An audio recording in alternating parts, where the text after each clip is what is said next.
Hi, IndieGems here, bringing you a brand new video. This time we're having a look at Hood Story, Kaito Yamazaki. It's a shenmue stroke Yakuza type of game with beat 'em up style combat, character interaction and mini games. Let's dive in and take a look. Yo, can you dance or what? First of all, I would like to say I think the price level feels a little high for a 4-hour game, and the quality level doesn't match that of its price tag. The game was enjoyable, but it felt a little cheap and cut a lot of corners in both story and gameplay. Since I've posted my review on Steam, the developer has replied and said he will reduce the price by 35%.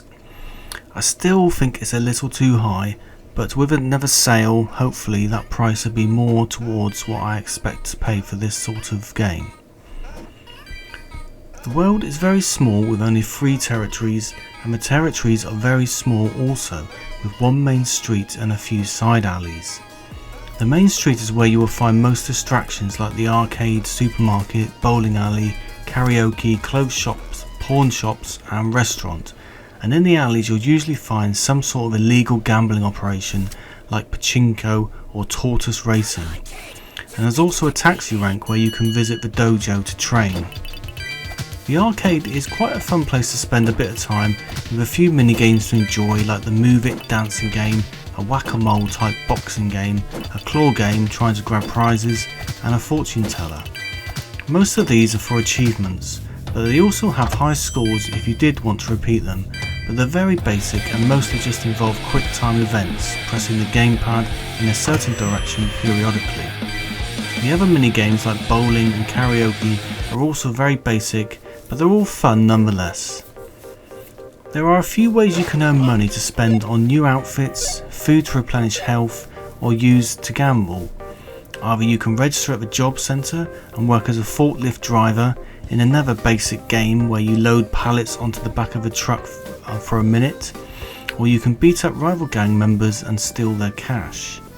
A lot of items are very expensive to buy, so you will need a few days of work if you want to kit Kaito out completely, and the gambling games are also quite expensive with a chance to double your original stake.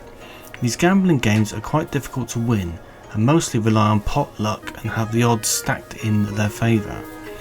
I must mention that sometimes it is difficult to know what option is highlighted, so I did do a bit more gambling than I wanted, as I didn't know if I was accepting another go or leaving due to the lack of clarity on the cursor. I ended up losing all my money. Apart from all the sideshows and random arcade games, of course there is a story, and it has 2 endings depending on the choice you make towards the end of the game. Every character you meet and talk to is voiced to a reasonable standard, but most encounters on the street only involve giving you directions to your current quest, and they offer no backstory or even simple chit-chat.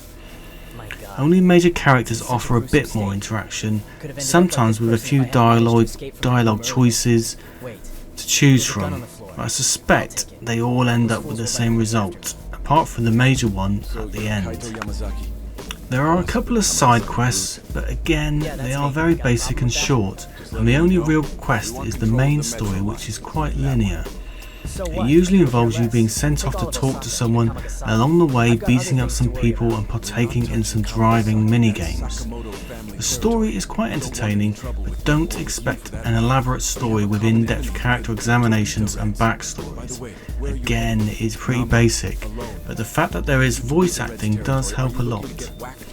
The combat is probably the shining light in the experience, with some fun beat-em-up style karate kicks and punches.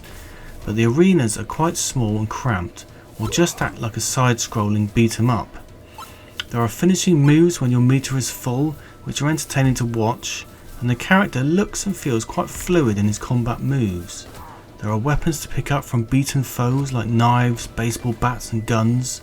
These are quite powerful and will tear through opponents, but when enemies have guns it is almost impossible to defend against it, and it will often be your demise unless you can get to them very quickly. If you do die, you'll end up in hospital and will have to repeat a few of the same fights you've already been in to get back to that position again. That can feel a little demoralising and repetitive. You can upgrade your moves by visiting the dojo and performing another quick time event minigame by either kicking, punching or blocking a wooden dummy. Afterwards, I was awarded a new move to perform, but there are no skill trees, and again this felt like a very stripped down mechanic.